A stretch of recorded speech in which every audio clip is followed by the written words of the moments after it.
Iran ও ইসরায়েলের মধ্যে উত্তেজনা যখন চরমে পৌঁছেছিল তখন হঠাৎ করেই ছড়িয়ে পড়ে একটি চাঞ্চল্যকর খবর। খবরটি ছিল ইসরায়েল ও যুক্তরাষ্ট্রের যৌথ হামলায় নিহত হয়েছেন ইরানের সর্বোচ্চ ধর্মীয় নেতা আলী খামেনি। এই খবর প্রকাশ হওয়ার পর বিশ্বজুড়ে শুরু হয় তীব্র আলোচনা। অনেকে মনে করেছিল এই হামলার পর হয়তো ইরান বড় ধরনের সংকটে পড়বে। মার্কিন প্রেসিডেন্ট ডোনাল্ড ট্রাম্প এবং ইসরায়েলের প্রধানমন্ত্রী বেনিয়ামিন নেতানিয়াহুর নামও এই ঘটনার আলোচনায় উঠে আসে। তবে প্রথম দিকে ইরানের পক্ষ থেকে বলা হয় আয়াতুল্লাহ আলী খামেনি জীবিত আছেন এবং তিনি সুস্থ আছেন। আয়াতুল্লাহ আলী খামেনি জীবিত আছেন এবং তিনি সুস্থ আছেন। কিন্তু কিছু সময় পর ইরানের কিছু গণমাধ্যমেই দাবি করা হয় আসলে খামেনি শহীদ হয়েছেন। এই বিপরীতধর্মী তথ্যের কারণে পুরো বিষয়টি আরও রহস্যময়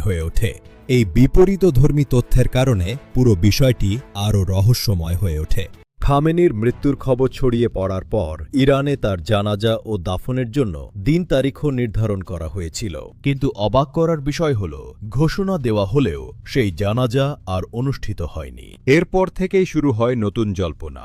অনেকে প্রশ্ন করতে থাকে আসলে কি সত্যিই মারা গেছেন আলী খামেনি?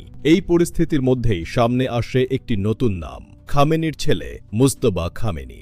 অনেকের মতে তিনি ধীরে ধীরে ক্ষমতার কেন্দ্রবিন্দুতে উঠে আসছেন।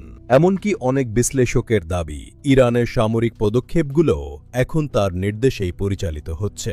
এতে করে মধ্যপ্রাচ্যের রাজনীতিতে উত্তেজনা আরও বাড়তে থাকে। ঠিক এই সময় ইরান থেকে প্রকাশিত একটি ভিডিও হঠাৎ করেই সামাজিক মাধ্যমে ভাইরাল হয়ে যায়।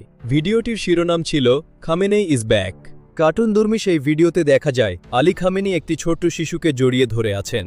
এরপর হঠাৎ করেই ইসরায়েল ও মার্কিন যুদ্ধবিমান ইরানের দিকে ধেয়ে আসে এবং হামলা চালায়। ভিডিওতে দেখানো হয় ধ্বংসস্তূপের মধ্য থেকে খামেনির ছেলে মোজতবা খামেনি তার বাবার আংটি তুলে নেন এবং নিজে পরে নেন, যা ক্ষমতা গ্রহণের প্রতীক হিসেবে দেখানো হয়েছে। ভিডিওটির শেষ দৃশ্যে দেখা যায় ইরান থেকে অসংখ্য ড্রোন ও ক্ষেপণাস্ত্র পাল্টা আক্রমণের জন্য ছুটে যাচ্ছে। এই ভিডিওটি অনেকের মতে ইরানি জনগণের আবেগ ও প্রতিশোধের বার্তা তুলে ধরেছে।